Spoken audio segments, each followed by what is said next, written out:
abasigadde babasembeza nga bakozi. Okay. Ontegede bulungi. Nkufuna bulungi. Abasigadde babasembeza nga baki? Bakozi. Ne abakozi olina obateeka mu mbeera ebalowoozesa ti nabo bannannyini. Okitegede bulungi nnyo. Abakozi obateeka mu mbeera ebalowooza ti nabo bannannyini. Kati wabeerawo friction wakati wo n'omukyala ofuna bozza ku sayidi yo ogobemu oli. Okay. Ogobemu omukyala mu business. Why it's business, strictly business. Kiki ekibagatta bombiriri? Business. Ono nayimira ku kituuti business n'oli najja n'akimirako business. But at the end of the day bonna balina okujja mu bantu sente. Njagala otunira abasajja bano bonna buli omu ayimirira ne mukyala we naye musumba ne batandika okukola omulimu gwa cash. Embuzi zo ne zigenda mama musumba tezikyali ndiga zifuuse embuzi mbuzi kuba babuzi wazza. You see katukuliza business eno egenda etya sawa. Omusajja singa afuna ekimuugudde anoonya engeri gya kicking out oli ate bw'aba mukikingamu ateekwa okuleetawo ekinaakwata abagoberezi ekinaakunga abantu badde ku sayidi ye basobole okusamba oli bamugye mu business. Kakande bwe yali agoba Lois ye yatandika yaleeta business eyo gye baakola mu Church of Christ nange mwe nali. Kati Kakande n'atuuka ku point nga alina ekijujulu n'ebirala by'abadde akola mu ndiga awaawo. Kati ayagala sente zonna ozezza. Ate Lois mukulu n'anoonya engeri gya elimitinga Lois. Kati kwe kufuna baapanga ne basima ne baziika endiga. N'agyekizuminga mu media nga bannamawulire we bali n'abasajja be n'abagamba mulaba nti omukazi ono abadde mulogo yasaddaase n'endiga yasaddaase embuzi ze twabadde tulina okulya n'ajjamu ebyenda n'addira underwear n'aziteeka mu byenda n'aziziika nti nfe n'amannya ag'abagobereza abalala bawera 10 abaali so close to them mumali n'omugenzi Kaweesa si Kaweesa owa poliisi naye Kaweesa yali muvuzi wa pikipiki za mpaka. Era bw'otuuka ebwayise n'obuuza edduuka lya w'oyigira baali bamumanyi yali we Nabweru oyo Kaweesa. So kati yapanga n'abo ne bagoba mu Lois bizinesi n'agezza. Bizinesi bw'ekwatayo kati sente anoga bunozi abantu bonna basiru abali desperate. Abaguza omuceere kilo 5. Uli business. Kati obwongo aba yamala dde okubufunza na. Okay. Kikyo. Yiga yatandika ne mukyala we business yani akalengedde. Ne bakola jeans. Ekawala. Bw'alaba ndi kati ona mukikinga out ntya. Kuba kati atafunye n'ebijujulo ebito nga musibako misango nga numukwata ekyavaamu nga mukikinga out. Ngekiro kisigalamu yekka. Kuba mukyala we yali aleeta baganda be ne bannyina. Simanyi otegeera bulungi. Lois naye yali aleese baganda be abayingize mu kintu nga Kakande takkiriza nga bwe banaakintwalako atunulira Kayanja. Of course bo baasalawo okukola business ye ne mukyala we ne bakkaanya omusajja gwe eri abisi yaga ne control ya Miracle Center eri predominantly mu famire ya Jessica ne famire ye. Kayanja alinamu kitono naye baasigalawo olwa business. They agreed on principle nti but directors abasinga basaidi ya mukyala. Okay. Nolwekyo bwe kiba kitabuse nga gwe balina kye bakutteko business tesasika kuba of course bamumanyi nti ye butu z'abaana zaggula ez'abalenzi. Now tugende ewa Bugingo yatandika business ne mukyala we. It had nothing to do with God. Omanyi waliwo kibayita Jesus industry oba God industry waliwo kiwuliddeko ekyo mpulira kipya. Omuntu aggulawo edduuka lye oba bizinesi ye nga naawe bw'onoggulawo katugambe Baba TV naye ng'oyingira mu competition oteeka okufuna catch word ekintu ekinasikiriza abantu kyetuyita tagline nti Baba TV y'obwaki abazinga obusoga bulayire aga nti ekintu kyaffe kya busoga kati abusoga bonna ne bakyagalirawo ne baloba ne bajja ne bakyagalirawo. Okay. So akati ne bano nabo ye yamanya bwe baali bakola bizinesi yaabwe baasooka kutunula aga nti bano tebakola accountability ffe tukola accountability leero mwatuwadde miliyoni 220 full stop ng'abantu bakuba engalo omusajja akola accountability nga bamuwulira naye tababuulira bwetwatwalanga ewooli tebaatubulira zetusonze tebaatubulira naye omusajja ono mwerufu ono mwerufu naye omanyi obwongo obunafu buli bwe buti nti z'ofunye kikulu naye ate how you spend it kyekisinga okubeera ekikulu right ozifunye kikulu naye ate engeri gy'ozisaasaanyaamu kyekisinga ng'ofunye miliyoni 200 zikoze eki ffe tulaba kimu bwe baali bawandiisa House of Prayer Ministries omanyi nnyiniyo Bujingo era yeewandiisa nga businessman mukyala we business woman muwala we business woman omukyala ye secretary eyo business bonna ba directors bonna balina shares naye Bujingo yasinza shares 2 ne bajja bakola Salt Radio kugikola sente bazisolooza mu bantu ne bakola radio abantu babagamba tugule radio ya Mukama abantu ne baleeta sente ba directors Bujingo House of Prayer erinamu shares ntono mukyala we alinamu ntono ate mukyala we ye secretary ye managing director now ne bagenda maaso ne bakola TV era sente bazijja bantu baba embuzi zigamba era twakoze radio yaffe era twakoze TV yaffe twetaaga TV kati nga bakola TV era nga baleeta sente abantu baleeta sente Bujingo alina shares ndoza ziri 10 ku 10 100% shares zize mukyala we just secretary ndozo kiraba bulungi kufuna I'm very sure omukyala ateekwa okuba nga ya questioning lwaki muno tompaddeemu shares ate nga business yaffe babiri lwaki muno tompaddeemu shares byange atandika okwekengera embeera etandise okubeerawo kuba kati ye ya directinga ono kino kyensuubira nti Bujingo ya planninga ahead nti ajja kwejjako omukyala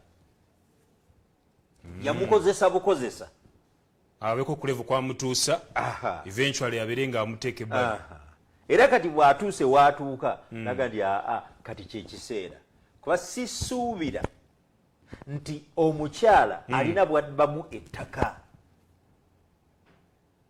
nti ttaka lya kanisa alibba atya ekyo si kisuubira there must be deeper issues ezibalemeredde okusootinga pozi kyenjagala okwogera wano tewali maka gatalina bizibu exactly there is not even a single marriage eri problem free ekikufuula machuwa kwe kuba nti mulina ebizibu embeera mugikutte mutya kyekisinga okubeera ekikulu Bujingo si yasoosa okuba n'omukyala omulala oba okufuna omukyala omulala bangi babafunye ate bangi babalina n'abakyala nabo bakitegeera ne basalawo kisoti nga bakisirikire kati kambuze olowooza ani asinga mukyala Jessica Kayanja okufumba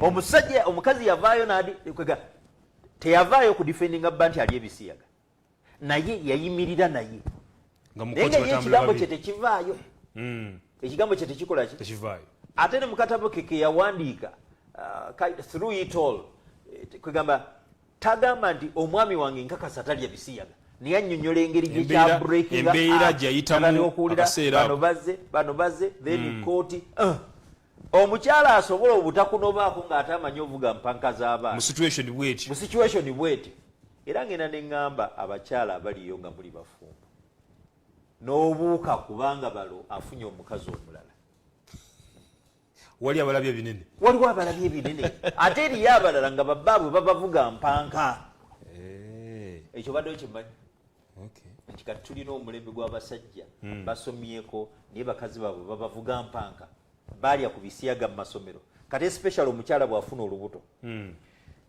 period eyo ng'azadde nfunye cases eziwera seba abasajja badda mabega I've cancelled many I've helped many naye ate ekintu kyongera kwabika issue eriwo nti abafumbo bano jjukira si basumba bangi si balokole wadde abamu balokole naye atuuka ku point n'agamba nti kekintu nkireke kiwa kangume era bangi nnyo abakyala baliyo babbabu babali ebisiyaga naye tebalina gye tebogera tebalina gye baddukira ate balina ne babbabu bazadde abaana n'abaami bangi challenges eziri mu maka zo tozimalaawo so the way you handle it kyekikufuula omusajja bwe kikikufuula omukazi embeera bwetu bwebeera ngezze so mu mbeera eno muka pasita Bugingo naye neyesobye okuddukira mu bamawulire oba neyadduse kwetaasa nayagala afune backup y'abantu kiri bwe kiti omusajja yayimiridde mu kanisa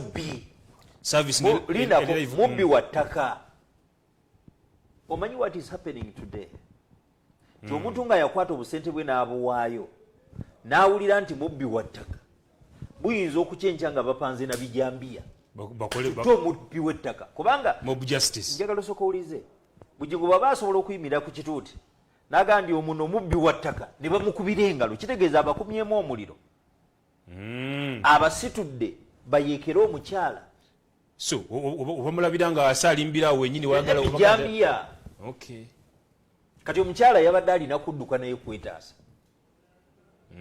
bombi tebaafunye advice era bombi tebategedde ekyamazima kiri nti singa Bugingo yagambye nti bakola bizi kati bino byagezaako okukola ogamba ti omanyi ttaka lino twalira lyammwe kati ye ajustifyinga kwejjako mukazi ye omukazi aga nti ekitutabula kati singa yagambye ndi omukyala abadde abba amaka gaabwe mwe babeera that is understandable naye kyaki ng'ate naye akimanyi si believing nga Bugingo kyagamba nti omukyala yabadde apanga kubba ttaka lya kkanisa singa yagambye nti abadde abba maka ng'agafuugi ng'agazza emmanya ge ekyo nandikitegedde probably I would believe. Alright, oli ku Baba TV ey'obwakyabazinga program webuzibire nze Hassan Mwanga yakutusibwa kuba naffe aba Fintegree mu kibuga eky'Ejjinja obasanga ku kizimbe kya Igal ku Main Street ogenda masolo okubeera nga ate otuukayo obeere nga beebuuzako ku nsonga eza financial management ebirala bingi nnyo bajja kuba nga bakuyamba okutuukiriza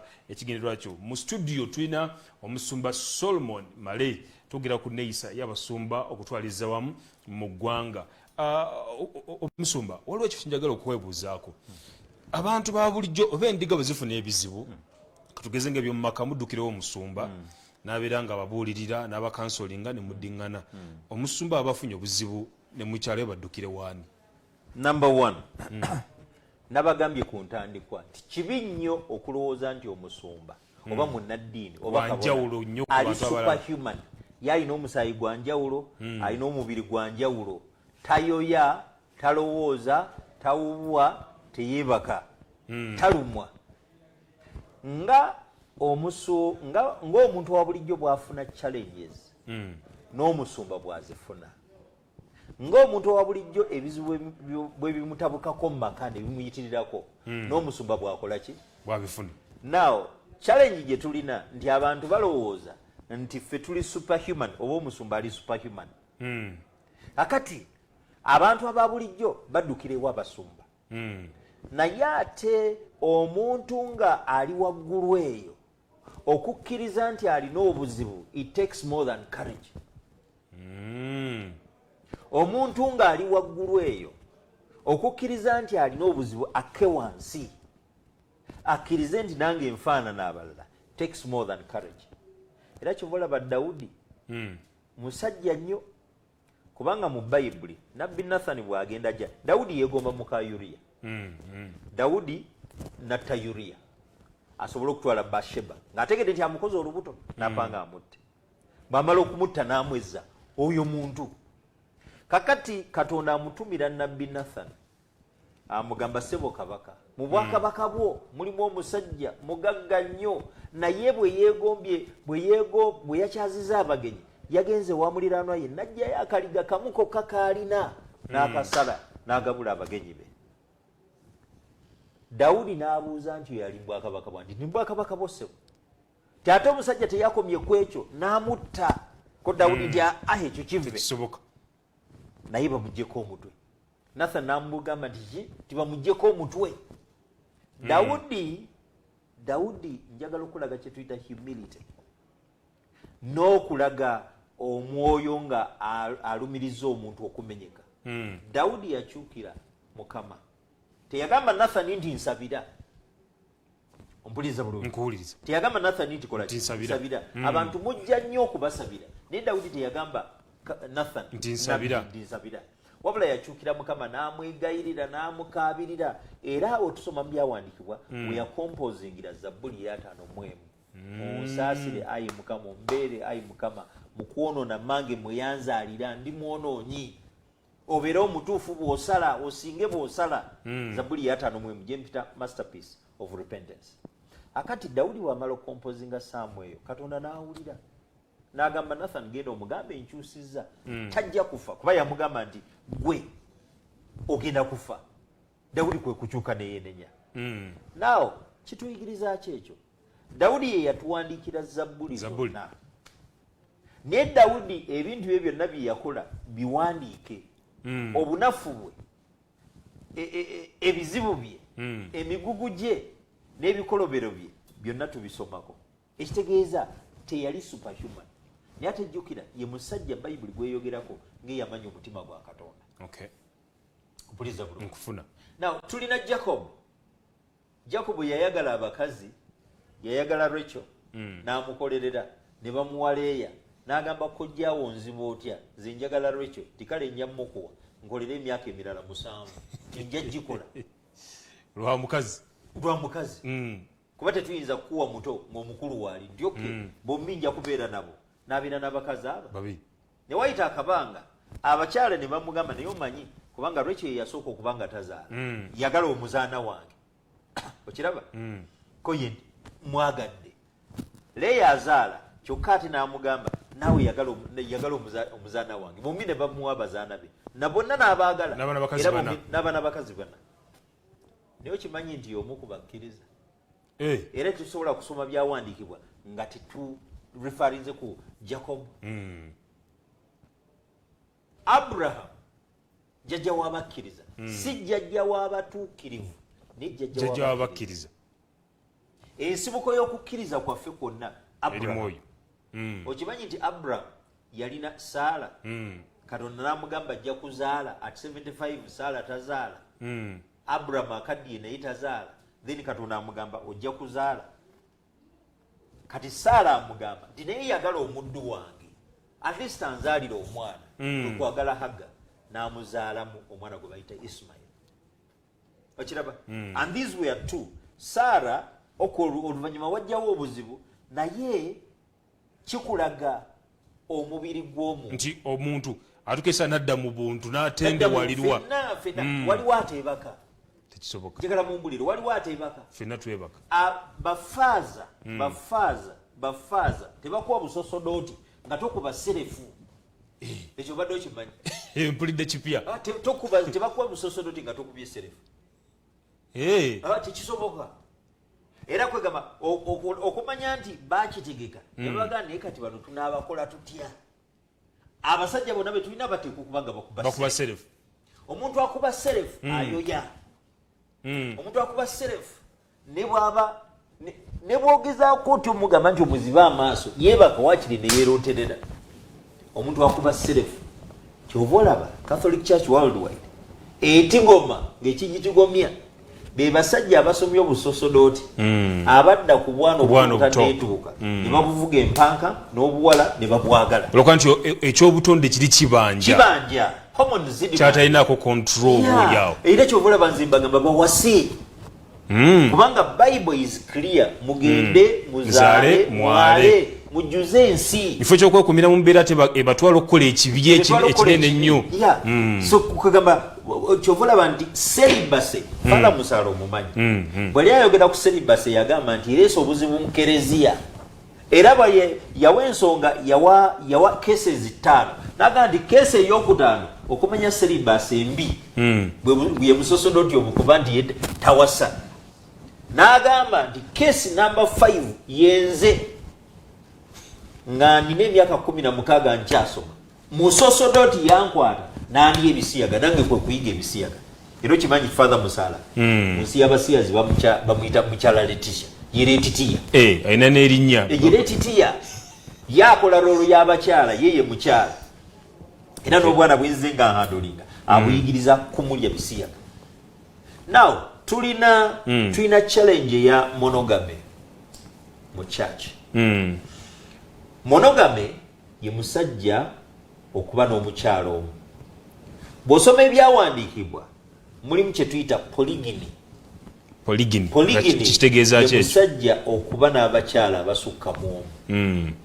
Omukyala tetulabirawo nawamu wonna wonna wakkirizibwa kubeera n'abasajja basukka mu omu. Naye ate bwe tulaba mu byawandiikibwa patriarchs Moses, Nabbi Musa yatuwandiikira ebitabo ebisooka ebya Bayibuli ebitaano.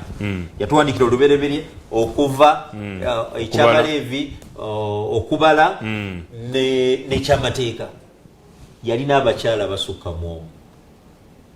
Nabbi Musa. Bw'ogenda ku Abraham babiri. Bw'ogenda ku Jacobo yalina abaana abamanyiddwa. Bw'ogenda ku Dawudi eyo namba sigimanyi mu butuufu sigikakaza. Kuba ne bwe yali ng'akuze baamuleeterayo n'obuto. Era ojjukira bwe yali anaatera okufa baamuleetera ka Abigail. Ndoza erinnya bwe mbasiryerabidde. Kamubugumye. Mu myaka gye gy'obukadde obwo. Mpagala ye naye bamuleeteddeyo akato. Kamubugumye. Okay. Okiraba. Yalina mama wa Solomoni, yalina mama wa bali omwe yatta munne. Yalina abakazi bangi, yalina Mikaali muwala wa Sawulo. Abona bali bakazi be. Naye ate jjukira Dawudi yatuwandikira Zabbuli. Ekitabo kya Zabbuli, Zabbuli esinga obunyizi attributed to him. Olwa polygyny. Bwe kiba nti polygyny oba omusajja okuba n'abakyala abasukka mu omu kibi era kizikirizisa omuntu, then kitegeeza Abraham, Nabbi Musa, bonna ekkubo lyerimu, Jacobo, kabaka Dawudi, ate Solomoni omumanyi gwe tuyita Sulaiman. Solomoni kabaka yalina abakazi 7 abamanyiddwa bali official, abamanyiddwa kyokka nga atalinayo ne bannakiyombekedde 100 be bakazi 1000. Nali mbalamu awo nengali omusajja ono yali w'amaanyi, kubanga bw'aba anakiika buli lunaku kimwetaagisa emyaka kumpi ennaku 1000 gy'emyaka nga egikunukkiriza mu 3 okubamalayo bonna, okubamalayo yeetooloolebawo atadde gye yatandikira. Naye jjukira ye musajja yatuwandiikira ebitabo, yatuwandiikira Proverbs engero, n'atuwandiikira The Song of Solomon, n'atuwandiikira n'ekitabo ky'amagezi kye tuyita Ecclesiastes eky'omubuulizi. Taliyingira ggulu olw'okuba alina abakazi bangi. Now tugenda ne tusoma endagaano empya, ne tusoma Mateeka 19 anti wetujja nti omuntu anavangalika kitaawe ne nnyina neyegatta ne mukazi babeera omuntu omu. Bayibuli evumirira obwenzi. Omanyi kibayita obwenzi? Kusalimbira ebweru ng'ovudde mu kyalo, kwegadanga n'omuntu nga tolina intention ya kubeera naye. Okwegadanga n'omuntu nga tolina intention ya kubeera naye officially kati gwe kitegeeza nti obanze, kitegeeza naye bw'obeera n'omuntu nga intention ya kubeera naye Bayibuli tekikondemeka. Naye kati tugenda ne confusinga obwenzi n'okubeera n'omukyalo omu. The two are different. Oba n'okubeera n'abakyala ababiri, the two are different. Dawudi yawasa Mikaali. Dawudi n'afuna bano bamama wa Bathsheba n'abalala bonna yalegalizing relationship. Musumba tumaliriza akade kagwayo. Njagala mpeeko ku kino. Abantu bagenzi ne bakuliriza nnyo ekyabafumbo okwawukana. Lwaki obufumbo bw'aba-Christians ne ba-leaders bukutuka? The truth is that twava ku kye tuyita biblical marriage ne twadoptinga kye tuyita legalistic marriage eyapropagatingibwa Roman Empire n'abazungu. Ensobi awo yava. Nkukubye oba ontegedde. Nti twava osoma mu byawandiikibwa tulina polygyny. Omusajja alina abakyala abasukka mu omu. Now bw'ojja kati marriage nga bwe standing today tulina monogamy. Musajja omu mukyalo omu. Naye ate propagated erimu legality. Bagenda mu kanisa ne babagatta.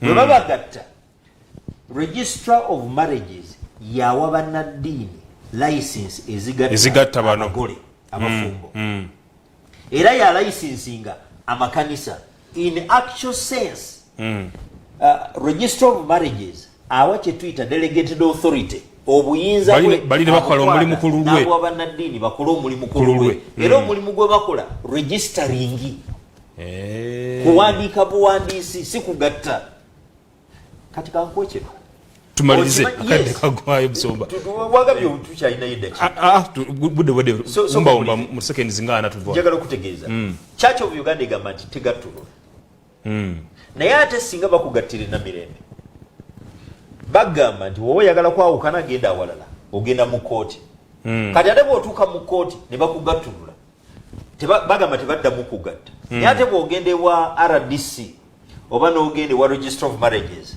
ne baddamu ne bakugatta ate ogende na mirembe ne bakusabira ne batukuza obufumbo akati ne webuuza mugamba temukkiriza marriage remarriage divorce and remarriage kakati kiki mukoze oli agenze bagatulira ate bakumyewe bagamba ennaku zino nze nkulembera olutalo lw'ebisiyaga tulina abawala bangi nnyo abakyala bangi nnyo balemeddwa okufuna abasajja lwa monogame ekyokubiri bali ebisiyaga lwa monogame kubanga banoonya abasajja ne bababula bababula nga bagamba kikoze basooka kwemazisa bangi nnyo ne badda mu bisiyaga masturbation simajo kiraba ekirala tulina abasajja bangi nnyo omukyala bw'azaala kubanga akugirwa ogenda ebweru ebbanga eryo omukyala lyamalanga azadde abalala babafosinga babakwatirwa mpaka abalala n'amugamba nti awo maaso bwaba wafu kampite ebbali era newesanga nti abasajja bali ku bakyala baabwe babavuga empanka ngamaliriza kaŋŋambe bwe nti kyannaku nnyo nti Bujingo yatabuse n'omukyala naye eryo siri eryabadde ekkubo okujjako mbozi challenge gye tulina nti omuntu bw'abeera ennyo mu limelight era n'ebigwo bye bibeera nnyo mu limelight naye nze mbagamba kyekiseera tutegeere nti nabo bantu Bishop Kiganda mujjukira embeera yaliwo yawukana ne mukyala we nawasa omukyala omulala kati buli omu yakwata ekkubo erirye yate bameka si be basoose n'abalala bangi bawukana ate mu church mulimu abasajja kati nga Church of Uganda Catholic Church mulimu abasajja bangi balina abakazi abasukka mu and none even points a finger at them bobaga nti ono official wife nini bali bakyala be nze ngamba kyekiseera tudde ku biblical marriage ate ekirala mbagamba bwabaawo obuzibu tuyige engeri gitubukwata mwambuuziza nti bo abasumba bafuna ebizibu ebyo baddukirewa olw'okuba tewaliwo forum mwe bayinza kugenda omanye omuntu omunene okuva waggulu eyo ate ajjeewo ate ne banne bonna oluusi bamukastigati nga kyokolaba nti buli omu afa kyofiisa era mu kufa kyofiisa wesanga nti bangi bakola ki so nze Moses Solomon Male naye nga mbakubiriza nti obufumbo kikulu kubanga mwe tukuumira abaana ne tukukuza ezzadde ate kyandibadde kikulu nnyo nga mmaliriza kindooza kyekiseera okwerimba nti tu believing mu monogamy ng'ate ebizibu byayo tubimanyi so ekiseera tudde back to rethinking tudde mututereze etumbudde ebisiyaga feminist movement yajjawo wa monogamy ereetedde abasajja okuba nti bavuga bakyala baabwe empanka many women they are bleeding neti bavaayo okwogera kubanga bafa kisiiri kati ojja kwesanga Bujingo ekyamwawudde ne mukyala we kiri far different from byayogera omukyala yogera kirala n'omwami yogera kirala omukyala tasobola kuba nti yabadde ayagala okubbetako kuba talina walimbira ne ku magezi ga Bujingo omukyala gandi ayagala kuwasa mukazi mulala Bujingo asobola okuwalampa serwadda omukyala ali mwaki mu kubbettaka kale tuyaze ebizibu by'amaka bye byazze lwakuba nti abafumbo tebalina counseling tebafuna counseling era ndooza kanjogere kino eggwanga twetaaga kye tuyita counseling abafumbo twetaaga counseling kuba ffenna tujjudde ebizibu bingi mu bisengo ekifubutukayo kye bakuliriza ne tewali maka gatali mu bizibu abakyala mbagamba omwami wo bw'aba atambudde ebweru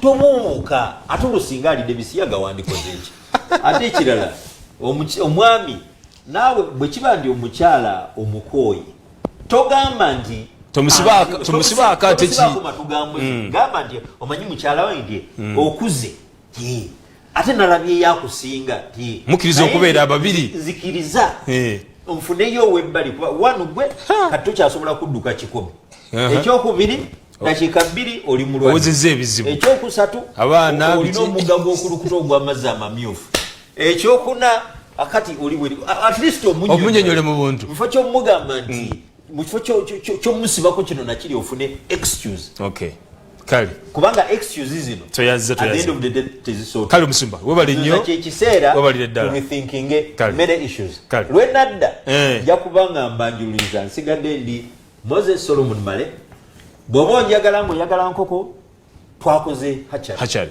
hachari bw'oba olina amagye ag'okwaluza galeete kambawe n'essimu yange kuba sisobola kuva ku mpewo nga sibawadde essimu zange essimu zange ziri 2 077 2 479 386 077 479 386 ne 0702 19 65 11 0702 19 65 11